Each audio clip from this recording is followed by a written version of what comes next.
Hey, what's up, everybody? It's Coach GC. I am excited to be here for the next edition of the Final Focus. And for all of you all who been tuning in over the last 6 months, I want to say thank you, thank you, thank you. I greatly appreciate all of your contributions. I appreciate your notes.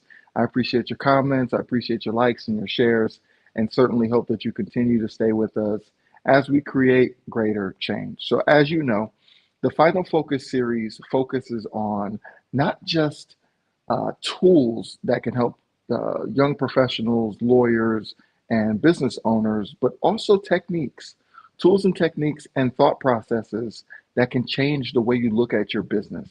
And I have no better person that I could ever bring to you all than Dr. P, Dr. Priscilla Kuser, Priscilla Kuser Consulting Services Solutions, excuse me, is one of the preeminent business psychologists. She is world renowned, as you can see by some of her features on Passion Vista and some of the many other accomplishments that she has. She is a business coach who focuses on micro businesses, and I hope that's something that she kind of talks about with us. But she's a preeminent expert as it relates to business coaching. And we're going to talk a little bit about going beyond just the revenue metric to determine success and sustainability of your firm. So, without any further ado, let's give a virtual round of applause to Dr. P. Hey, hey, hey. How you doing, GC? I'm doing well, Dr. P. How are you? I am great. I was a little bit crushed that with all we've been through, you actually messed up the name of my company, but I forgive you on that. I do. I do. I'll I'm so forgive used to saying I'm so used to saying services. It was the first thing that came to my head. Charge it to my head, not my heart. you. Hey, it all happens to us. So, hey, I'm so happy to be here and to be part of the final focus because you've been doing some great things on this show. You've had several guests before me who've been talking about different tips and strategies to help those who are now looking to start their own law firm, or those who have started but not quite sure where they want to go, or even those who've been in existence but still trying to figure out, okay, which direction do I take things? So I do commend you on being able to help out your fellow lawyers. Well, I mean, it's a profession. It's not just a career. It's something that we are charged to do to protect the public. We are charged to make sure that other lawyers are operating at their highest ideals, their highest capacities, because those people go out and represent everyday Floridians, in my case, but everyday people, and we want them to be able to do their best so that they can service their clients the best way they can. So. All right. I love it. That's why I'm on the show to help lawyers out. Never thought you'd be signing up to say that, huh? No, never did, never did. But, when you have friends who decide to do entrepreneurship and they happen to be lawyers, you somehow get roped into helping them with their law firm. Now, you do focus on micro businesses, and I think you taught me what that phrase was, but I don't know if it's something that has reached the general zeitgeist. Can you kind of go into details about what is a micro business? I actually go into details in the presentation. So let me know when you want to Perfect. get started with it. Let's get to it. There you go. Thank you. Let's see if technology is going to work on my end here. All right.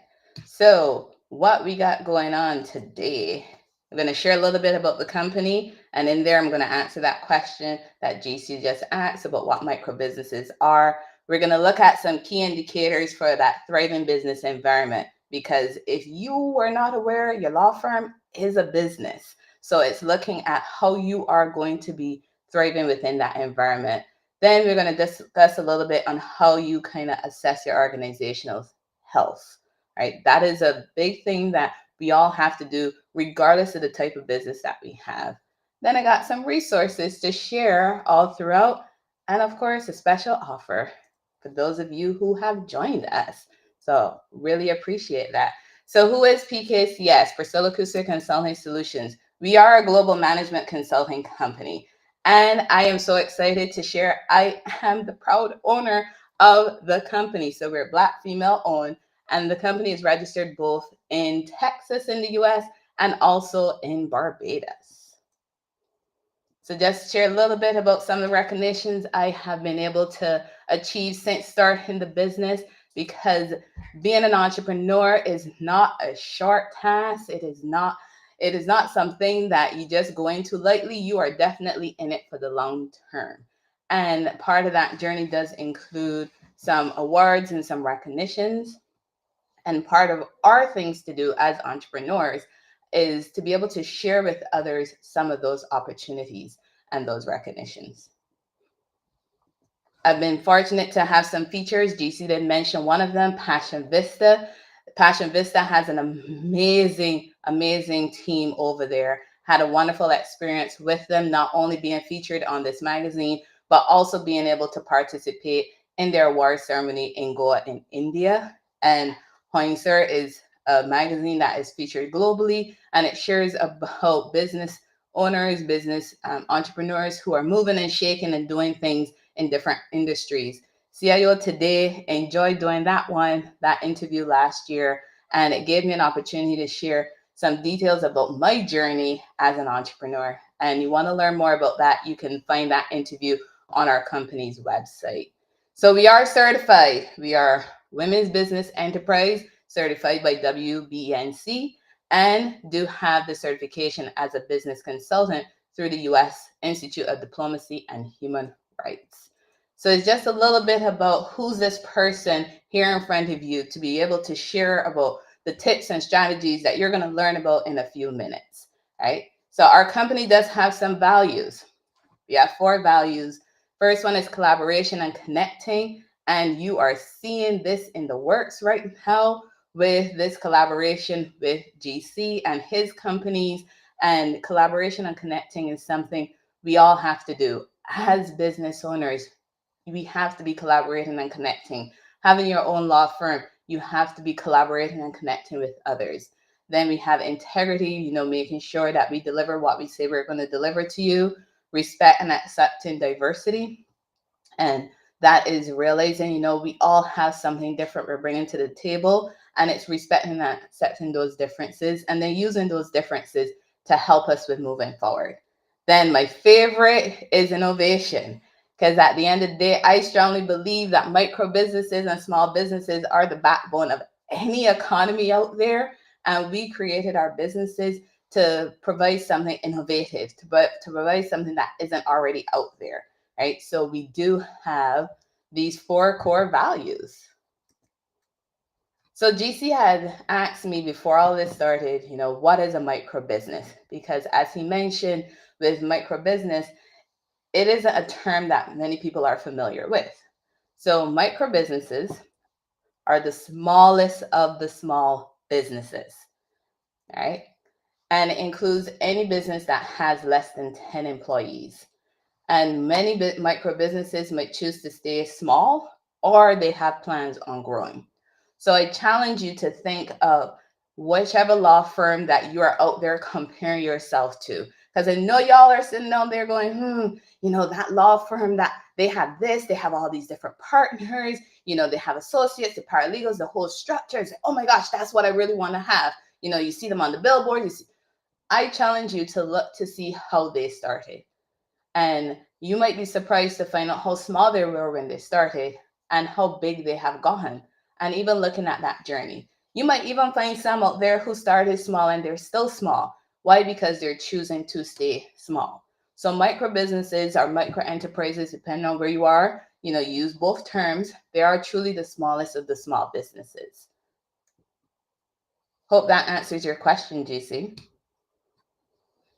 So for the focus that we have within Priscilla Kuster Consulting Solutions, it's helping micro business owners with scaling their business by learning strategies to improve their goals, their processes, and their operations.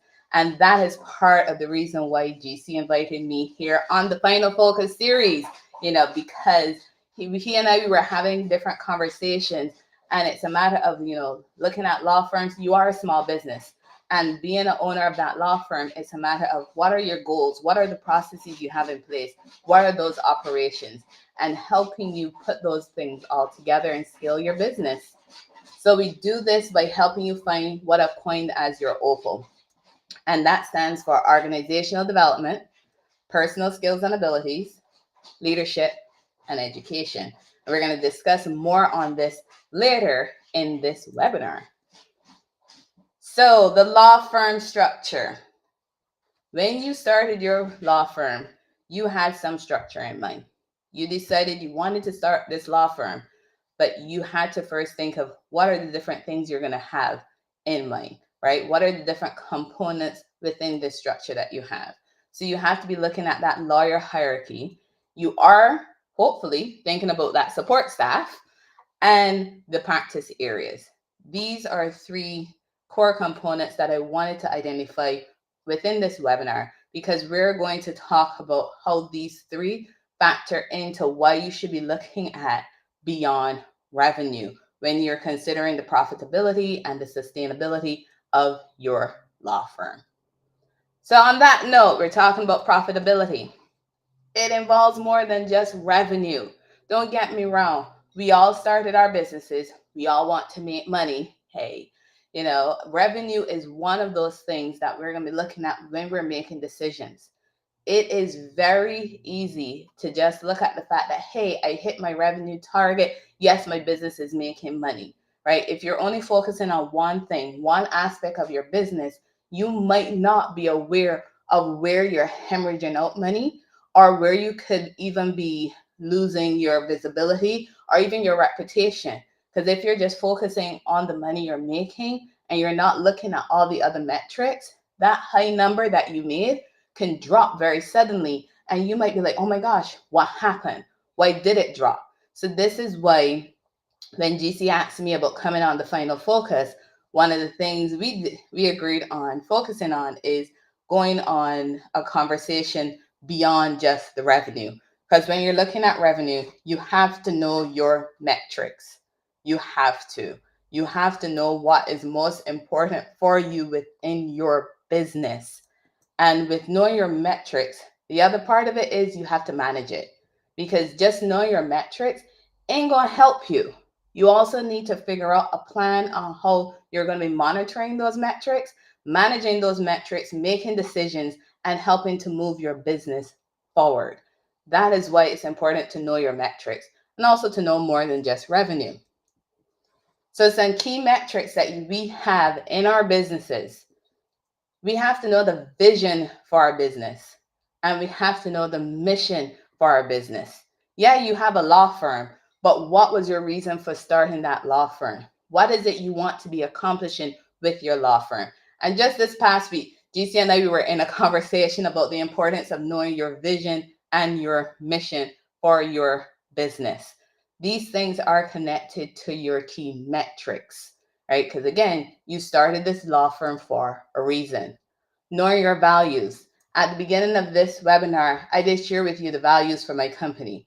Some of you might be like, what the hell? Why is she sharing the values for? I just want to know what to do beyond the revenue. But the thing is knowing the values makes a big difference because you learn a little bit more about my company.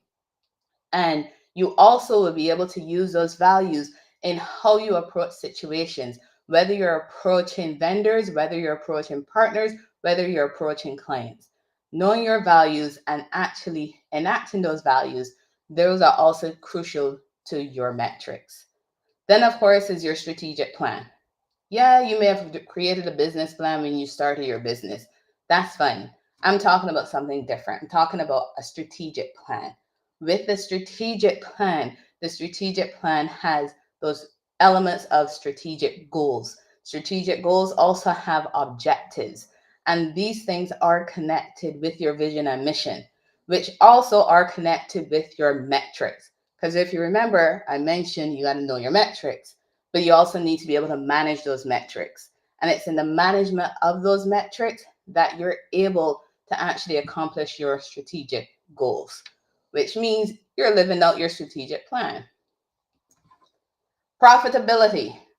Profitability is something we all want, right? Again, GC and I were talking about this. We all have a business and we all want to make money in our business, right? So with profitability, what are those components? Organizational development. Organizational development is something that I've found that business owners overlook, regardless of the type of business. A lot of people start their business and jump straight into the marketing component of it before they're even ready for that marketing component. I've seen other businesses jump straight into hiring people before they have the necessary structures in place to help them with hiring with hiring staff, right? Because you want to hire people, but y'all are lawyers. You got to have those agreements. You got to have some agreements when people are coming to work with you, understanding if they're W-2, if they're 1099. What is the difference between those type of employees or workers? And what is it that you have to look at when you're hiring such individuals? What's going to be included in their agreement? Then you got to look at some job descriptions. And remember that hierarchy that I mentioned, that law firms have, that lawyer hierarchy? What is that going to look like? How do you factor in your support staff? And it goes on to talk about finances, budget, marketing, sales, IT, technology, those type of things, that all those things go into organizational development. So Howie, Sachs, and Henry, these are lawyers, they noted that ignoring business development was one of the top 10 reasons why businesses fail. Then Law Bank also noted that using a big firm model for your small firm is also a recipe for disaster.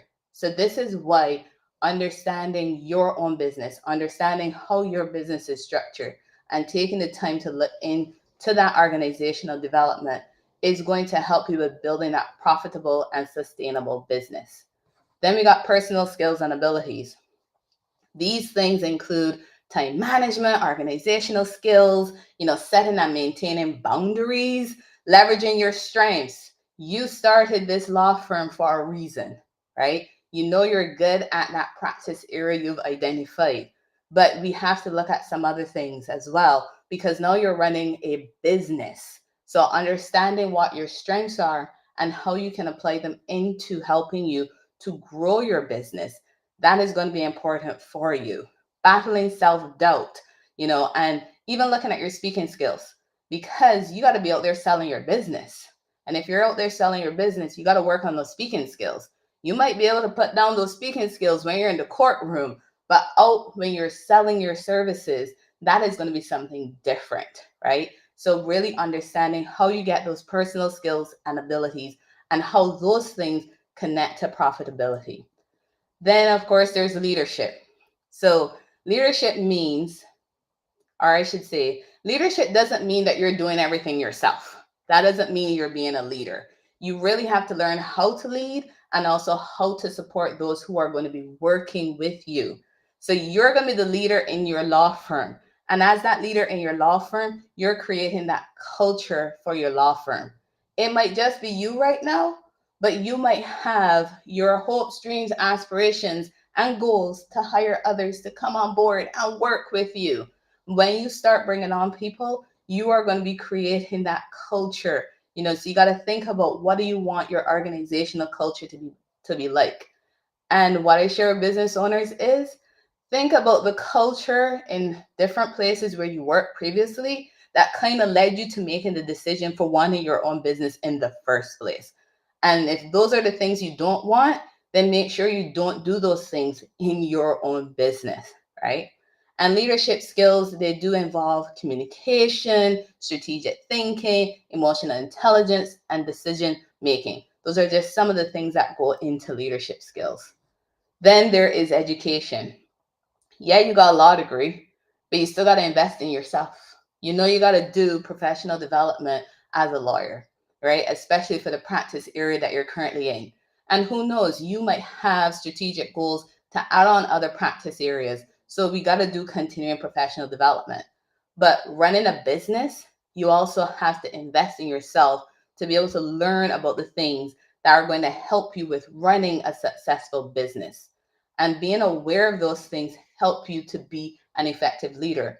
You might not be implementing all of the things yourself, but having an awareness of what's involved makes a huge difference.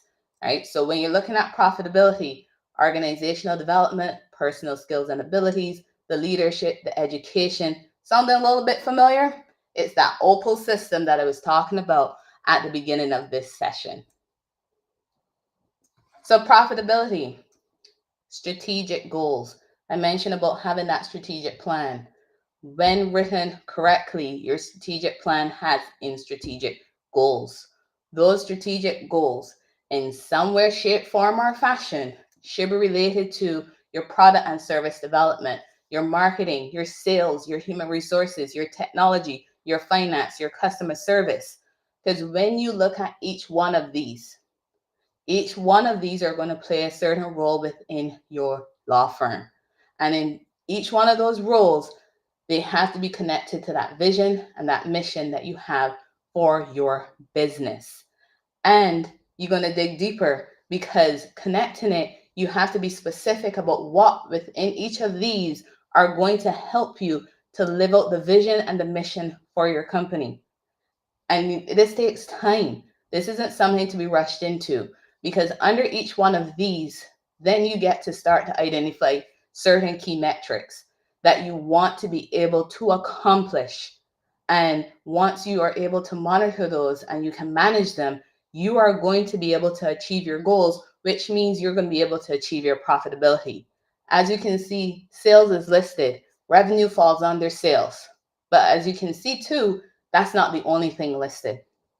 You do have to look at these other components to help you with making the appropriate decisions for your business. So here's a resource to help you with monitoring those metrics. Monday.com is one that I've found to be very, very useful. We do use it within PKCS because it has all of the components that we need to be able to create the charts, the graphs, the checklist, all those things together. When we're looking at that strategic plan, the different elements of the plan, the goals, who's going to be completing what are going to be the deadlines, working in contingencies, all of those things we're able to put into Monday.com to help us with monitoring those metrics. So organizational assessments. This is something else GC had asked me to cover because if y'all were following his post on LinkedIn, he did mention that we're going to talk a little bit about these organizational assessments, right? An organization assessment means focusing on the entire organization. So if it's just you, you're still the entire organization. If it's you and one or two other people, still the entire organization, because you have to focus on what is happening within that holistic structure, right? What are things that are working? What are things that are not working? And how can you improve on areas, right? So you're doing a full global picture of what's happening in your organization. Then the assessments are also connected to your strategic goals because you sat down and you identified some goals that you said were appropriate for your company. After doing your assessment, if you're realizing that what's happening isn't aligning with your goals, then you need to understand why. You need to make sense of why is there not alignment between your goals and the things that you're doing. Because it could be very likely that you started down a path to do things that have nothing to do with your goals. You kind of get that distractibility, that shiny object syndrome, because somebody told you, hey, don't do that, do this instead. Oh, this law firm down the street is doing this, so you do this. So if you start grabbing at all these different things, those things can pull you away from your strategic goals and then take you down a road that you're not seeing that profitability that you're looking for because things aren't working within your company, right? Then it does impact your identified metrics. Because once you do your organizational assessment, you can see what's happening in your business. And that information can help you to see what should be the metrics you're tracking. Because if you aren't tracking those metrics, then that will be that could be a reason why you're not seeing that growth that you're looking for. Or the assessment can also identify other metrics that you didn't consider that are now things that you're like, hey, these are things I really need to pay attention to. So then that gives you an insight into what you need for your business. So with these organizational assessments, you look at this operational efficiency and you have to look at what are the key components that makes you efficient. If you're looking at the time it takes to go through the recruitment process of actually getting a lead that goes to a prospect and that person also becomes a customer, then how long does it take for your onboarding process for your clients? Then when you are working with your client, how long does it take to execute whatever it is that they are wanting you to help them work on? Or the operation efficiency can be in terms of you bringing on staff to work with you. How long does it take you to recruit that staff? How long does it take you to onboard that staff? And then also monitoring their progress. So you want to look at ways in which you're spending your time and how you can make it even more efficient. Then you have employee satisfaction. Even if you have one employee, you still should be concerned about that employee satisfaction. Because the minute that employee becomes dissatisfied, one, you can lose them, or two, they can start making errors that can cost you. And it can cost you in several ways, not just financial. So you do want to make sure that when you do that full organizational assessment, when you look into what's going on in different aspects of your business, that you also are considering employee satisfaction. Then there's customer satisfaction. You want to know from your clients how you're doing. Don't just think of them as, oh, that client gives me 5 figures, this client gives me 6 figures. Don't think of your clients in terms of the amount of revenue that they can give you. You also want to make sure that you're giving them high quality work. And in order to understand that, you get some feedback from your clients. Your clients are going to be the ones who are going to let you know what they liked and what they didn't like. And as a growing law firm, or even as an established law firm, that those insights can help you to make some changes to products and services so that you can continue to improve and increase what you're doing for your clients. And of course, innovation capacity. It is all well and good to sit down and think about all these different things that you think are innovative and that it would be really good for your company and it's going to really help your target audience.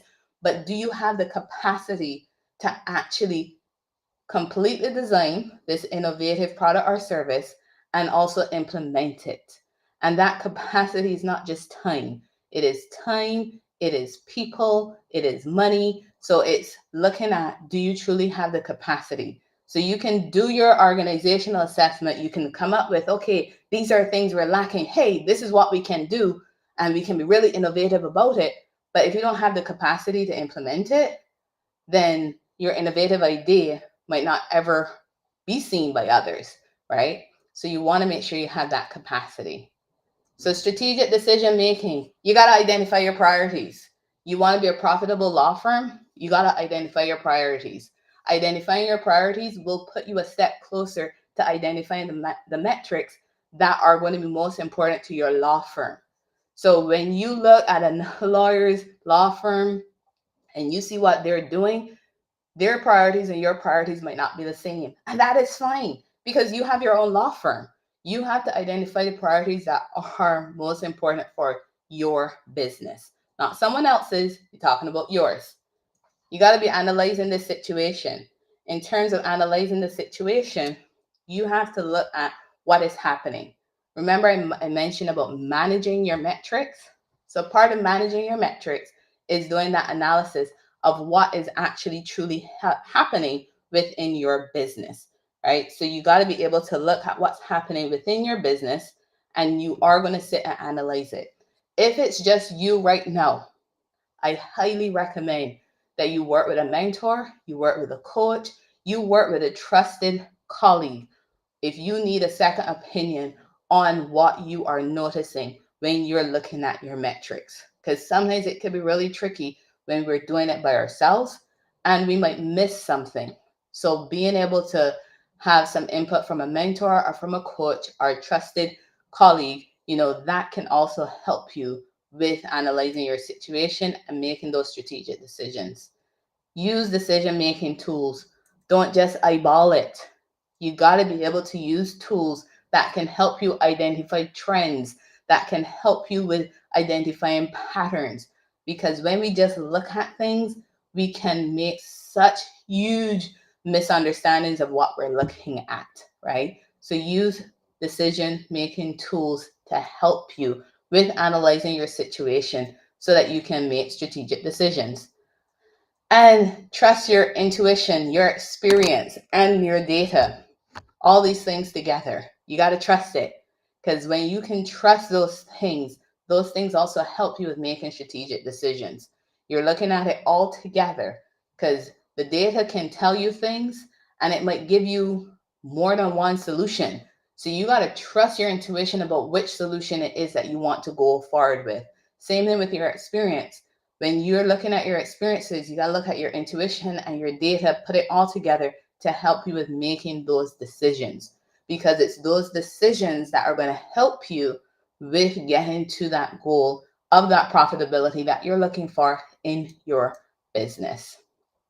So I mentioned I got a special offer for y'all, all y'all who have attended the final focus here. That GC does such a good job of putting together. Y'all really gotta, if you haven't seen the previous final focus, you should go look at them, and also stay tuned for the upcoming ones for the rest of the year. So here's my special offer for all of you who attended, and it is downloading our planning guide. When you download our planning guide, within that planning guide, you get the opportunity to sign up for a significantly discounted management consulting session. So download the planning guide and take advantage of that opportunity. Within that management consultation, you get to ask some questions that can help you with, unlocking some of the challenges that you're having, or even if you're looking at some assistance with that strategic decision making, right? You download that planning guide, and at the end of the planning guide, there is some information on how you can take advantage of accessing a significantly discounted management consultation session. And that consultation session is going to be with me, and we're going to walk through those challenges that you're currently having in your business. So, GC, any questions come through?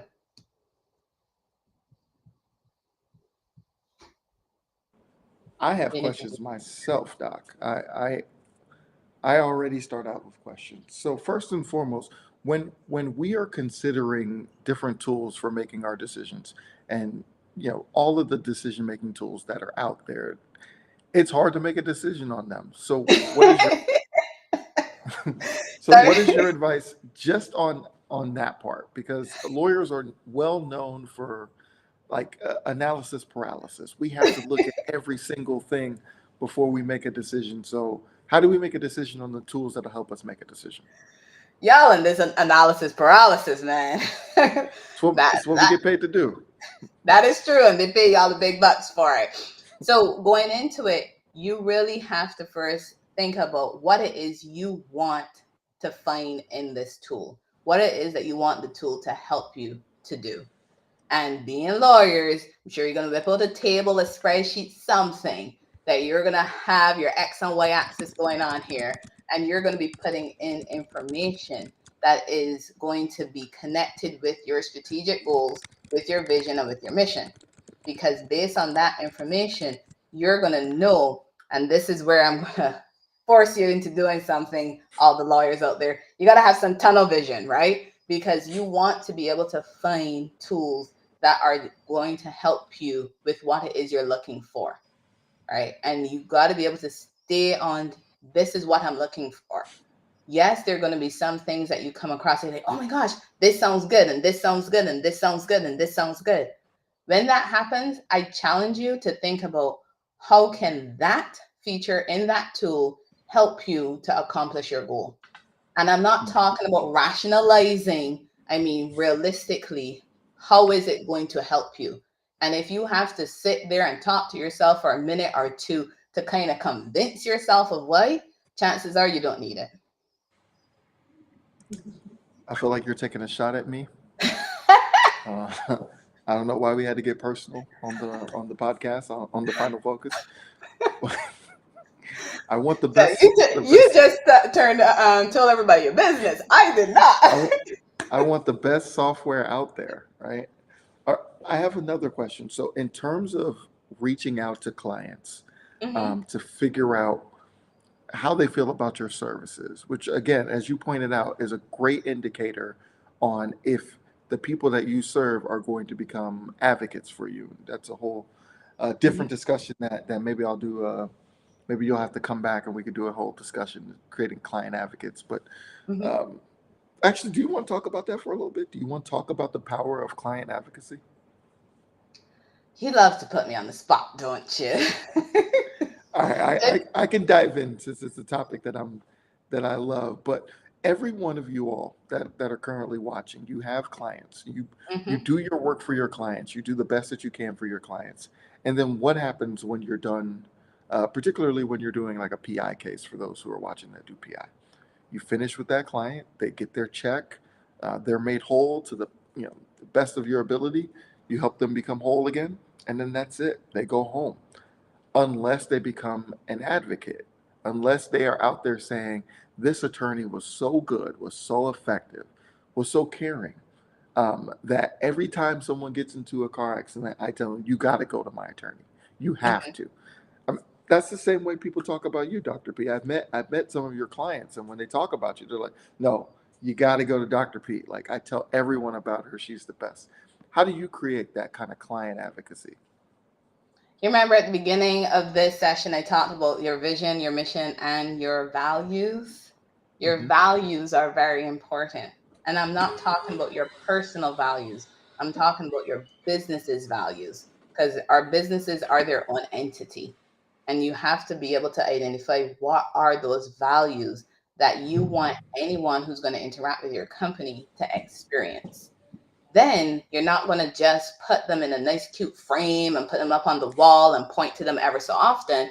What you're actually going to do is live out those values. You have to be living them out.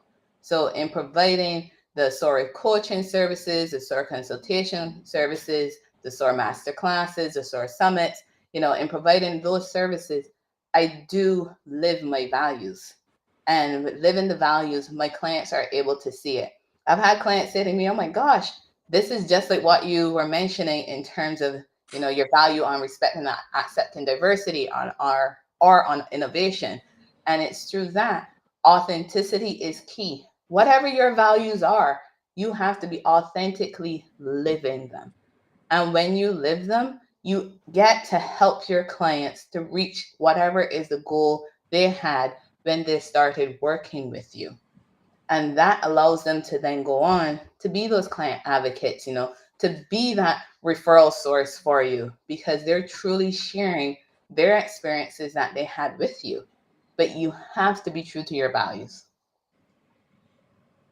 No, you're absolutely right. And even, now that I think about it, I got to go back and recognize that, hey, we've evolved from, 12 years ago when I launched my firm. I've evolved since then. The firm has Yeah. evolved.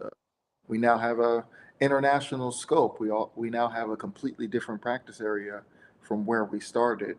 Now, the core of what we believe in is still the same.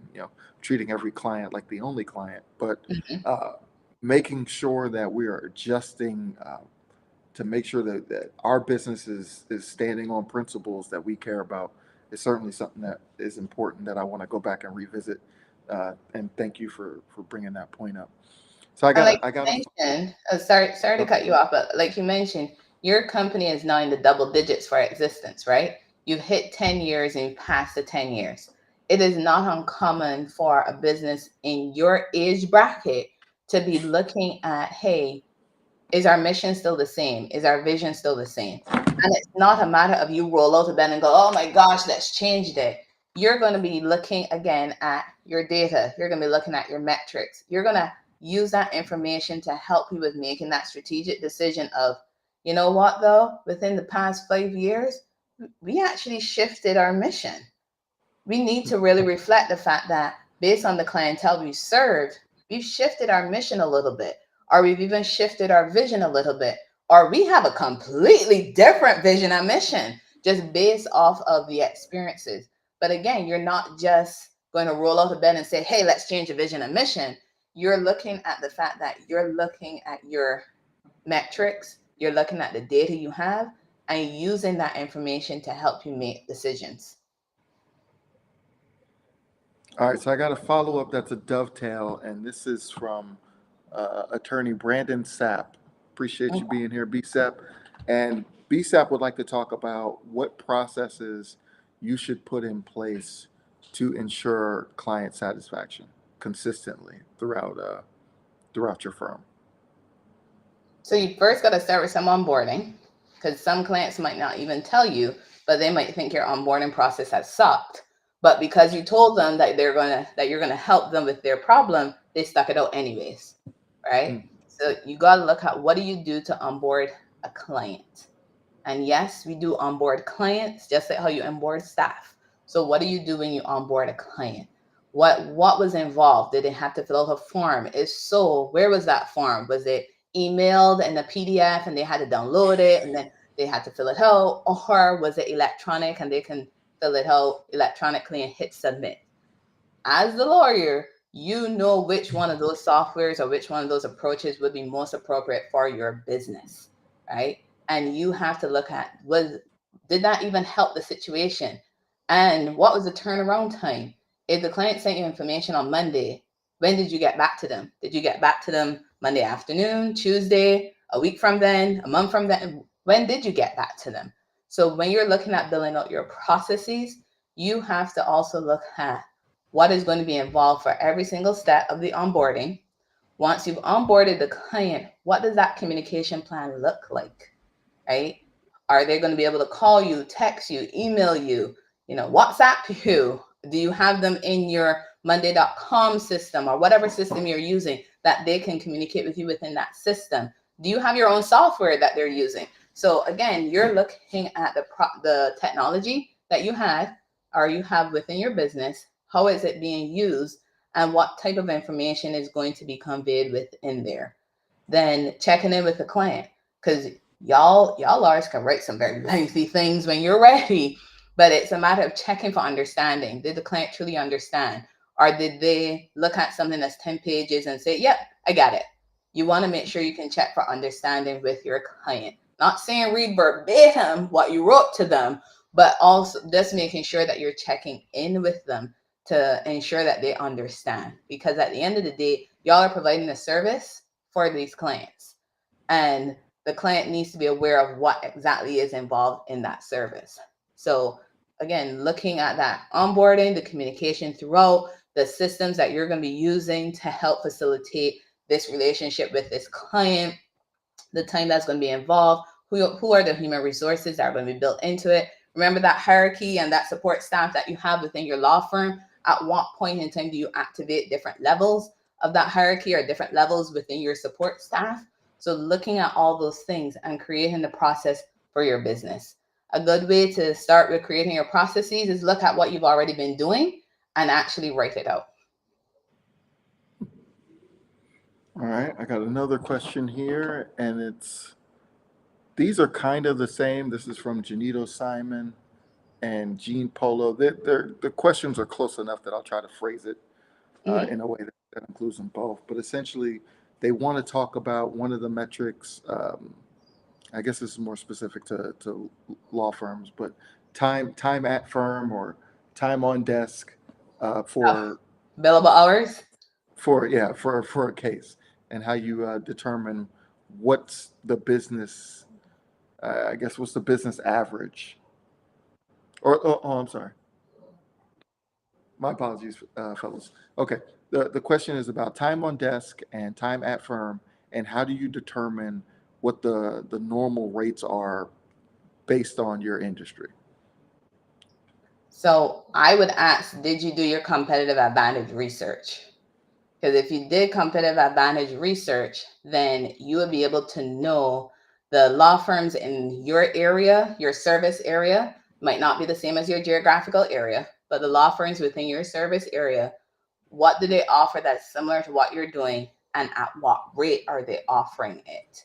So getting that information will help you with being able to identify an average. Now the thing is that rates aren't always readily accessible online, so you have to find creative ways of being able to get that information so it can help you with knowing, hey, how competitive am I with my rates? So when you're going to factor in a contract, when you're looking at billable versus non-billable hours, you're going to have an idea Since you've done your competitive advantage research, you're now going to have a better idea at what is the rate at which you will be charging and how many hours would be included for billable versus non-billable for that specific type of contract you're working on. Yeah, and to further that, you want to be able to analyze your own time at firm Mm-hmm. targets, uh, ir- irrespective of what other firms are doing. But if you are going to wage into a new practice area, you do want to start trying to talk to friends in that practice area. Figure out, hey, how long do you maintain a case from start to finish before you were able to kind of get the results for the client? And you want to figure that out by leveraging your network. I know a lot of people don't like to ask the questions, what we feel like are, industry secrets, but truly it's the best way to know. The only other way I can think of is potentially talking to your clerk of court in your local jurisdiction and just kind of seeing like, hey, how long are cases typically open, and you can kind Mm-hmm. of file down and figure out which cases close faster, which ones take longer. You look at verdict forms and stuff like that as well, and kind of figuring that out to figure out your time at desk or time at firm number. But either way, I think you should be looking at what your firm produces, and you should be comfortable with that final number, whatever that metric is for you that makes sense, whatever that price per case is or price per client, whatever that number is. You have to know what it is for you because everyone's living situation is different, and you got to Yes. be comfortable with that every time. Yes. And with the competitive advantage research, that is just a start. It is not saying, hey, my competitors are charging 300, so I'm going to charge 300 too, or I'm going to charge 400, or I'm going to charge 250. That's not what it automatically means. Like GC said, you're doing that research to get information to help you with the start, right? And once you start, then you have to see, hey, how does this really apply to me in my own law firm? Right. And GC mentioned asking questions. And it's funny you mentioned that, GC, because when you look at the failures for law firms, I've found a couple different resources that mention the fact that law firms fail sometimes because the lawyer who started it actually failed to ask questions because they were afraid to ask their friends who are also lawyers a specific question because they didn't want to be embarrassed, or they were afraid to ask because then that person will find out what they're doing and then go do it too, or they were afraid to ask because they didn't want to look stupid. But at the end of it, we got to ask questions. We got to ask the questions to help us with understanding what it is that we are trying to make sense of and then apply it within our businesses. Exactly. All right. Well, let me double check to make sure I don't see any other questions. All right. Thank you all for your questions. Really appreciate that. Um, all right, Doc. So do you want to get a little summary? I can wrap it up here. So we talked about beyond the revenue, right?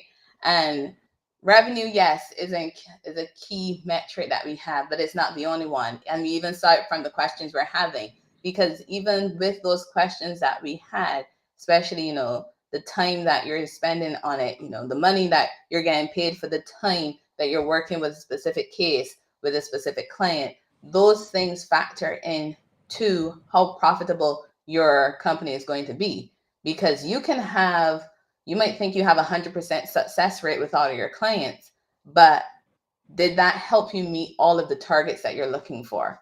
Yes, you were able to provide them what they were looking for, but for you as a business, can you sustain? Because you're going to be looking at your rates, you're going to be looking at your time management, you're looking at your communication, who's working with you, how are you marketing your business? So you're looking at all of these different components of your organization to help you with making decisions. And it's strategic decisions that we're making. Because remember, you're looking at your organizational development, your personal skills and abilities, your leadership, and your education. How do all four of those things come together to help you to be successful and have a profitable law firm? So you can follow my company on these social media platforms, and we do post different tips and strategies and articles that we find. We do have a podcast to share even more tips and strategies with you. And I really do appreciate GC having me here on the final focus. That's my email right there and the phone number. You can reach out to me if you have any follow-up questions. And GC, with that, I will say solutions plus actions equals results, because we help you soar. Ooh. Oh, that was an amazing presentation. Thank you again, Dr. P, founder and CEO of Priscilla Kuser Consulting Solutions LLC.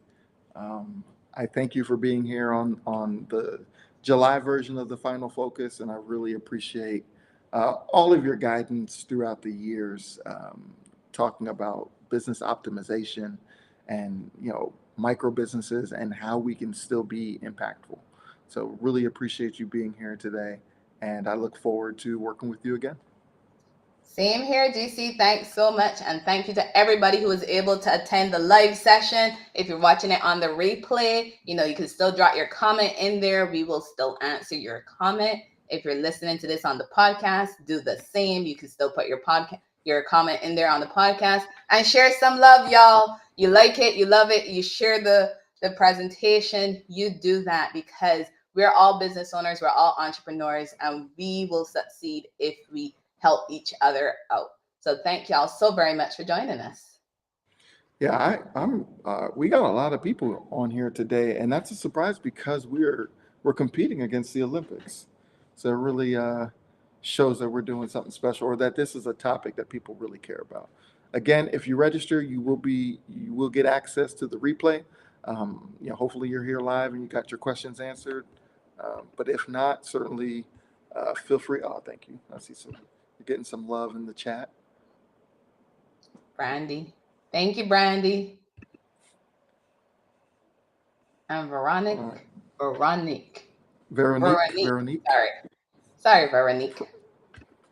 Appreciate all of the love from everyone. I will say one thing, Dr. P, and I'll let you continue on with your day, but thank you again for being here. One of the things that Dr. P mentioned was uh, lawyers not wanting to ask questions, lawyers being nervous about the process of interacting with someone, some entity that will allow them to get the answers that they need so that they can be competitive.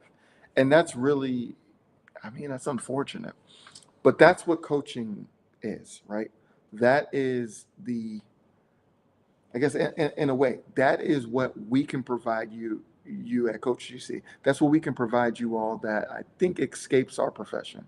The ability to truly come forward, ask a question without fear of reprisal, without fear of someone saying, oh, this person doesn't know how to practice law just because they have a question about the business of law, right? I know mentorship is important. Mentorship is a critical factor in my own life and in the life of many of the mentees and mentors that I've had. But coaching is different from mentorship in the sense that there is a higher level of accountability. So we all know what to do, and in some cases we don't know what to do, right? But in the cases where we know what to do, we still struggle with actually doing them. Uh, the reason I don't have abs is not because I don't know uh, the recipe for that successfulness.